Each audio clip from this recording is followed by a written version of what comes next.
Hi guys, Piggles the Gaijin here, Jamaican YouTuber. Welcome back to my channel. Yeah, it's been a minute. It's a long time I haven't done the Pdgcast. For whatever reason, it has not been done. But I'm here, and today we're just gonna talk. This week is my birthday. This week Friday is my birthday, April 9. On my birthday, I'll be releasing my second official single called "Left That Pun Red." Blue Tick Them I Get. Blue Tick Them I Get. That's the title. Them people can't see us. You know, long been in front of you to that joke thing, man. Everybody hear it. Fool them take man for. Me left that on red. Left that on red. What kind of message them say me left that on red? Left that on red. Them could have never be my friend. Me left that on red. I'm lucky for black and blue tick them I get. Get. I get the money I want to fuck.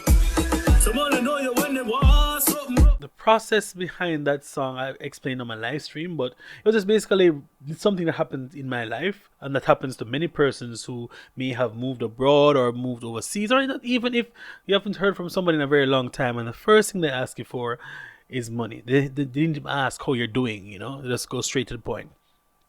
Or they only message you when they want something, and it's not becoming of a friend. Those persons are leeches, I think, and I mean it is what it is. But anyway, today I promised you this video like years ago. How did I get my name?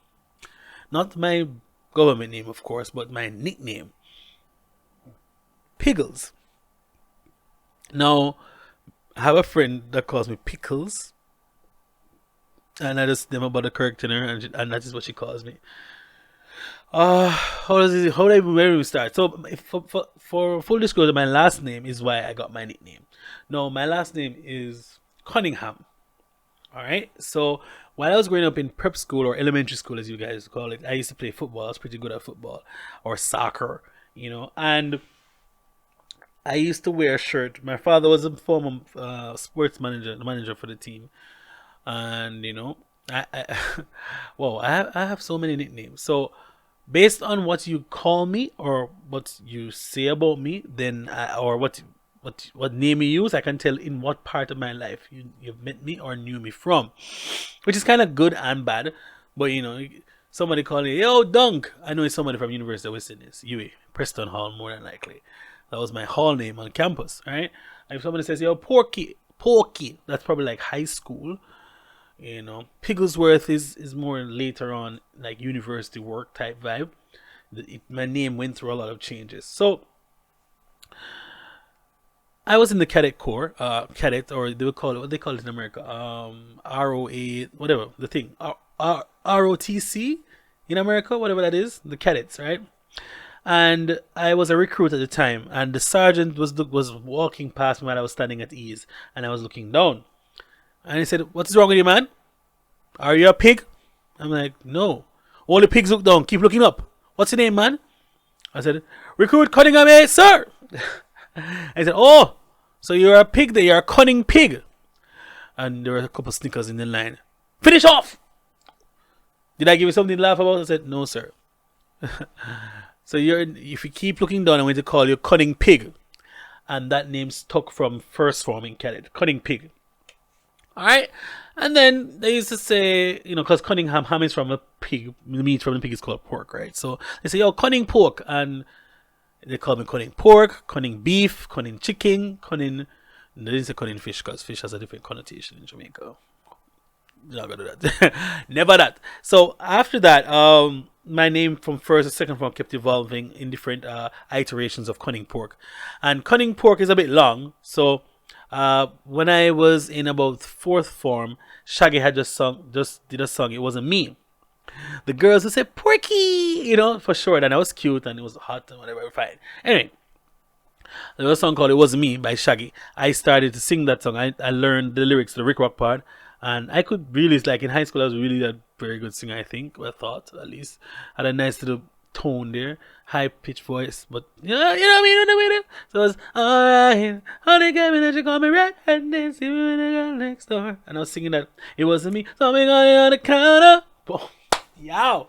I was like that. Someone would beat on this tum tum tum dum on the desk, and I was singing that part, and somebody would DJ and I would sing, and the girls were like, "Yo, Dre, that was amazing! Oh my god, Pork!" And they say, "All right, DJ Pork." It's in the ham, because EA Sports, right? So it was DJ Pork or Porky at one point because I used to sing a lot. And then my friend, so that was it, Porky, DJ Pork, whatever. And then my friend, one of my best friends still, big up himself, Jamaican Psycho, Jarrell, who was studying abroad overseas, gave me the name Pigglesworth because I used to be very, like, I used to dress up a lot while going out. Like, remember when Kanye had the whole t-shirt and dress shirt over underneath color thing, and the loafers, all different colors. It was like white loafers, blue, baby blue loafers, tight jeans, baggy jeans. I was just a big mess. But in retrospect, I was looking quite snazzy. I was always not overdressed, but I was appropriately dressed for events. So if it said semi-formal, I'll be semi-formal. If it said casually elegant, I'll be that. But persons will always wear jeans. So one of the parents at Christmas lightings will always say, "Andre, you're always so well dressed when you go out." And I took that as a compliment. Other people say, "Andre, you're too enough." But it was fine. Cool. So my friend went overseas on studying and came back once someone were hanging out and just called me Pigglesworth. And that is it. My name that stuck with me all the way up to university, through everything. I used them on Twitter handles and stuff like that. Pigglesworth. And from that, because I couldn't say Pigglesworth, the guy, that's pretty long. And then people started calling me Piggles because, you want something shorter, something catchy. Piggles, Piggles, Piggles. So then I said, okay, Piggles the Gaijin, because I'm Piggles the foreigner. You know what I mean? PDG, So that's how my name came about. And that's pretty much it. That's how I got my name. I don't know if that was interesting or what to anybody, but that's how I got my name. And yeah.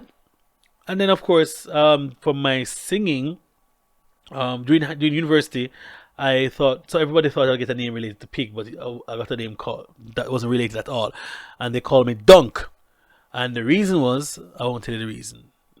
Not yet. So you do, at orientation at university, you have different halls. At that time, when I was at university, there were like 6 or 7 halls. AZ Preston, Rex Nettlefoot Hall, Irvin, Taylor, Mary C. Cole, Chancellor. Yeah, I think those are all of them, right? Mm-hmm. So that was it. And I was on Preston, and I got my name doing some activity during orientation, and they called me Dunk. Everybody's like, "Hey, what?" Like, all my island friends are like, "Wait, Dunk? How does it even come? How does that even make sense?" And I said, "Don't worry about it." For those who know, you know what you have to do to get your name in Preston orientation. And so yeah, that was pretty much it. That's how my name came about. So that's pretty much it. In the comments down below, let me know how you got your nickname. If you want to share that story, I'll be really dope to learn more about you guys. And for the month of April, I'll be doing videos sharing more about myself, sharing more things about myself that I probably haven't shared a lot of or have put out in public sphere. It's 35 years on Friday. God damn it, man. Getting old. And of course, the Patreon will get this at least 2 or 3 days before its actual release, because that's what the patrons do. They get exclusives and uncut stuff and early access. And so if you want to become a patron, please just sign up to PDG Nation and pick a tier there. Of course, the more expensive tiers get more exclusive content. Everybody gets early access, but others get a little more perks, as it says there. Yeah. Now, I want to also speak today about what's going to happen going forward. I have what else do I want to talk about today? Yeah. The next topic. Yeah. This whole thing that we have allowed ourselves to be molded by social media, to be almost slaves to social media and the expectations that they have for us in terms of relationships and goals. Oh my god, that's goals. And then when things from that exact source and social media person come back to haunt us, we're like, oh my god, that's why I can't do this and that. But really, why are we seeking validation from persons we don't know? 1. 2, why are we seeking validation and guidance from persons that probably are just as flawed as us and don't have the expertise. You ever notice that it's always a single person's telling you how to get into a relationship or how to stay in a relationship when they have never successfully been in a relationship? You ever notice that? Why is that so? Why is it we need to find examples or role models in celebrities to do for our relationships when we don't know what they did to get to that lifestyle? We always say, "Oh my God, go Saweetie Quavo goes." I'm like, yo, what? And see, they broke up, and now it's all Ray and this and blah and blah, and who did this and who did what. At the end of the day, a lot of relationships fail because of lack of communication and ego from either party. I'm not even going to pick on nobody. Trust me. Like, if we put aside our egos and just, if you want to love and to be in a relationship is to be vulnerable, you have to give something up. You have to be willing to expose and risk yourself, because higher the risk, the higher the reward. And I was just thinking about, there are so many of my friends that I think I could date in a relationship with, and I be willing to do that, but no one is willing to risk the friendship for something greater. And because they feel that things might change, and it might change a little bit, but things change all the time. People move to different cities and change. People cut their hair or they dye their hair a different color, and something else just is either released or becomes easier to deal with. At the end of the day, people, it's really about your happiness and being good to people and being true to yourself. Because why are you going to hide and almost change everything to fit into that person's ideal?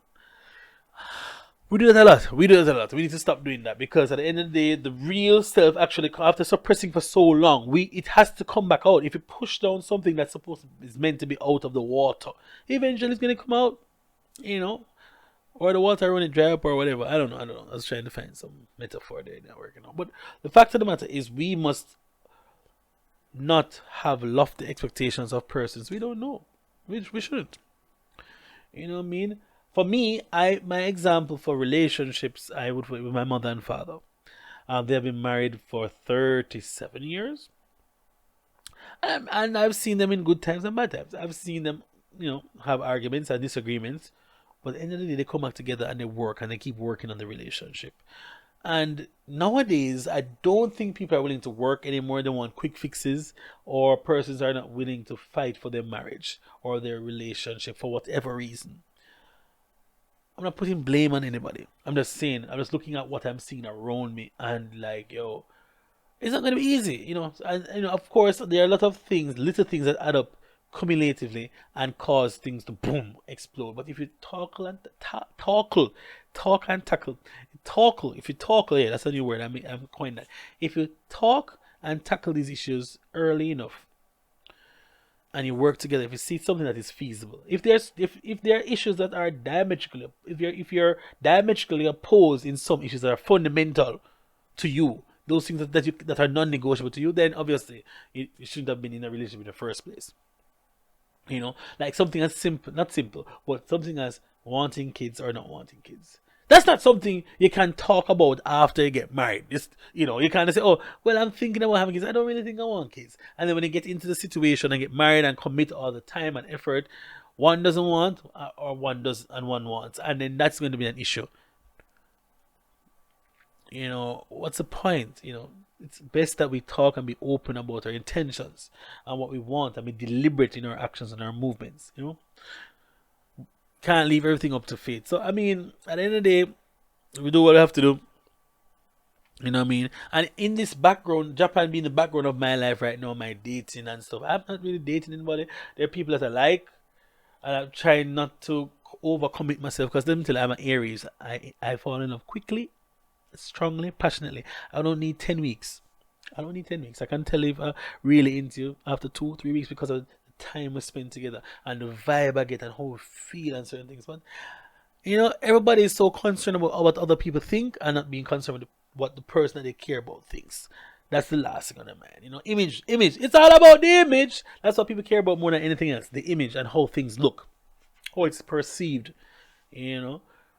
But that, man, it's weird. Like growing, just I think being away from Jamaica has shown me like different ways of approaching a lot of things, and that it really has opened up my mind to see like there's not really any perfect cookie cut method for relationships or love.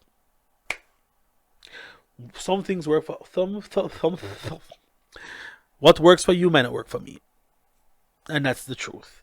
So you have to find as a person what works for you, put it on the table, and if that's acceptable, the other party will accept. If not, then you have to move on. Because at the end of the day, I don't know what's gonna happen at the end of the day. Because right now, it's just like this world is coming to an abrupt halt, a grinding halt, with this COVID thing here. So just be mindful and make wise decisions. You know what I mean? Make good decisions. But you never know the impact it might have on persons around you. Because a lot of times we do things in our own interest and we don't even think about what might happen to that person and the person that comes after you. You mess with a girl, play with a girl or a guy, break his heart, you have destroyed or you have tarnished a good person for life.